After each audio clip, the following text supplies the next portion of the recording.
बारे में जानना यही ना है। रेखा गणित के बारे में इसे कहा क्या जाता है?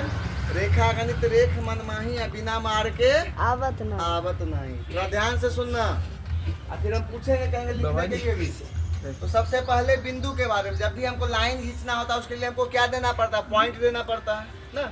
बिंदु कहते किसको है? जिसमें ना लंबाई हो, ना चौड़ाई हो, ना मोटाई हो। समझ में आ रहा है ना? जिसमें ना लंबाई हो, ना चौड़ाई हो, ना मोटाई हो, सिर्फ स्थान नियत हो, उसे हम क्या कहते हैं? बिंदु कहते हैं। जिसमें ना लंबाई हो, ना चौड़ाई हो, ना मोटाई हो, सिर्फ स्थान नियत हो, उसे हम क्या कहते हैं?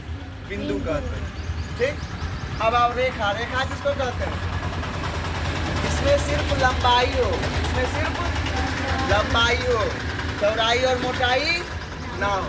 अगर हम लाइन रेखा अगर खींच रहे हैं, अगर चौड़ा रेखा खींच देते हैं तो वो क्या हो जाता है? गलत हो जाता है। तो रेखा में क्या होता है? जिसमें सिर्फ लंबाई हो परंतु चौड़ाई और मोटाई ना हो। चौड़ाई का अंग्रेजी क्या होता है? ब्रेड। और लंबाई का लेंथ। तो रेखा क्या हुआ? जिसमें सिर्फ लंबाई हो परंतु चौड़ाई और मोटाई ना हो, उसे क्या कहते हैं? रेखा। अब आगे बढ़ो। रेखाखंड, रेखा का वह भाग, रेखा का वह भाग जिसके दोनों ओर क्या हो? आदि बिंदु हो, उसे हम क्या कहते हैं? रेखाखंड। उसके बाद किरण, किरण का नाम सुना है? रेख से किरण कहीं कहीं से निकल रहा है, एक ही ओर बढ़ता है, दूसरा ओर तो बढ़ता नहीं है। तो वही किरण की रामायण कभी देखा होगा, जब तीर चलता था क्या आगे जाता था कि पीछे जाता था? तो मतलब रेखा का वह भाग जिसके एक ओर क्या हो? आदि बिंदु हो, दूसरी ओर अनंत तक विस्तार हो। एक और नियत है, दूसरे और क्या है? अनंत तक विस्तार है, उसको क्या कहते हैं? किरण। अब त्रिभुज का नाम सुना है? त्रिभुज कहते किसको है? तीन भुजाओं से घिरे हुए समतल क्षेत्र को क्या कहते हैं? त्रिभुज।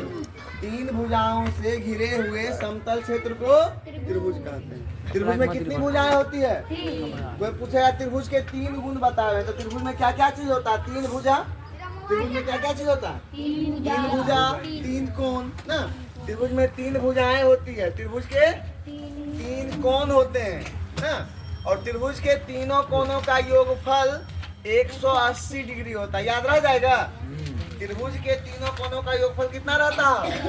180 डिग्री होता है। त्रिभुज के तीनों कोणों का योगफल 180 डिग्री होता है। अब त्रिभुज के प्रकार पे आप ना, त्रिभुज के प्रकार के बारे में जानना है।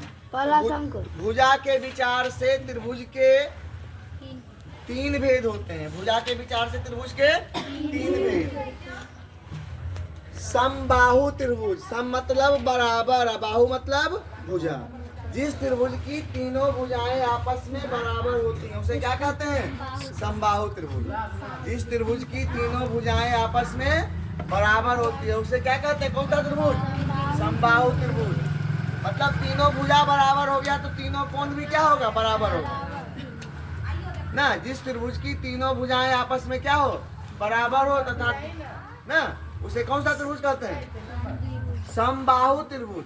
सम मतलब बराबर, बाहु मतलब भुजा। जिस त्रिभुज की तीनों भुजाएं आपस में बराबर उसे कौन सा त्रिभुज? समबाहु त्रिभुज। अब आगे बढ़ो। सम द्विबाहु, सम मतलब बराबर, द्वि मतलब दो, बाहु मतलब भुजा। जिस त्रिभुज की दो भुजाएं आपस में क्या? बराबर होती हैं। तीनों भुजा बराबर हुआ तो समबाहु, और दो भुजा बराबर हो गया तो समद्विबाहु। जिस त्रिभुज की दो भुजाएं आपस में क्या? बराबर होती है उसे क्या कहते हैं? समद्विबाहु त्रिभुज। अब है विषमबाहु त्रिभुज। जिस त्रिभुज की तीनों भुजाएं भिन्न भिन्न होती हैं, जिस त्रिभुज की तीनों भुजाएं भिन्न भिन्न होती हैं उसे क्या कहते हैं? विषमबाहु त्रिभुज। अगर एक 3 है तो दूसरा 4 और तीसरा 5, कुछ भी हो सकता है, अलग अलग। तो ये हो गया भुजा के विचार से त्रिभुज के कितने प्रकार? 3 प्रकार। कौन कौन? समबाहु त्रिभुज, समद्विबाहु त्रिभुज और विषमबाहु त्रिभुज। समबाहु तीनों भुजा बराबर, समद्विबाहु दो भुजा बराबर, और विषमबाहु में सभी भुजाएं क्या? अलग अलग होती हैं।